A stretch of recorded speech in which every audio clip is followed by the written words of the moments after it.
Back sa Team Travelers vlog, and we are having a simple celebrations of Mother's Day.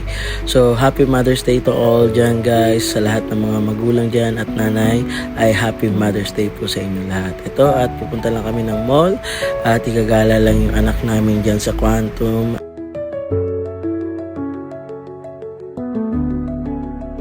So yun nga guys, ito na ang pinakihintay natin guys. Kakain na tayo sa Marugame Udon guys, no. Isa to guys sa pinakamasarap na Japanese resto na nakainan namin at sobrang sulit nito guys. Promise, for less than 1,000 pesos guys. Busog na busog ka na talaga kasi dahil ang lalaki ng servings nila guys. At bukod doon, syempre sobrang sarap din guys, no. And ito nga, napapadalas yung pagkain namin sa Japanese resto dahil kakanood namin kay Idol Marvin Samako. Dahil yung mga vlog niya nakaraang na pinanood namin ay nasa Japan siya. So ayun, shoutout sa iyo Boss Marvin Samako.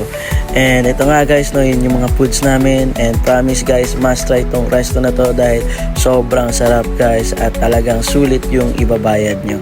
And maya maya lang, ito na guys, boom, biglang Happy Father's Day, bumili tayo ng camera.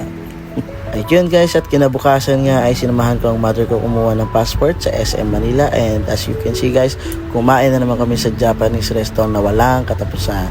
And ito na nga guys, nabanggit ko na kumuha siya ng passport dahil guys, next month may travel tayo outside the Philippines guys, no? So abangan nyo yun guys, and nag-celebrate na rin kami dyan ng Happy Mother's Day kasama yung nanay ko. Syempre hindi natin palalagpasin yun na mag-celebrate na kasama siya. And kita niyo yung anak ko dyan na napakakulit. Dito. At mag-i-intro daw siya sa vlog.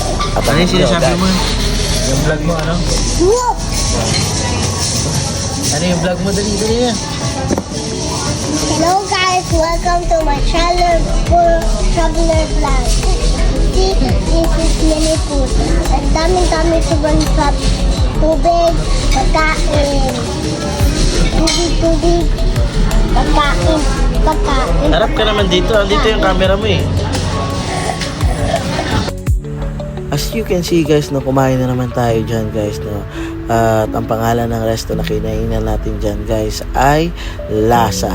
So masasabi ko guys, must try itong kainan na to guys kasi sobrang sarap ng foods nila at wala talagang tapon.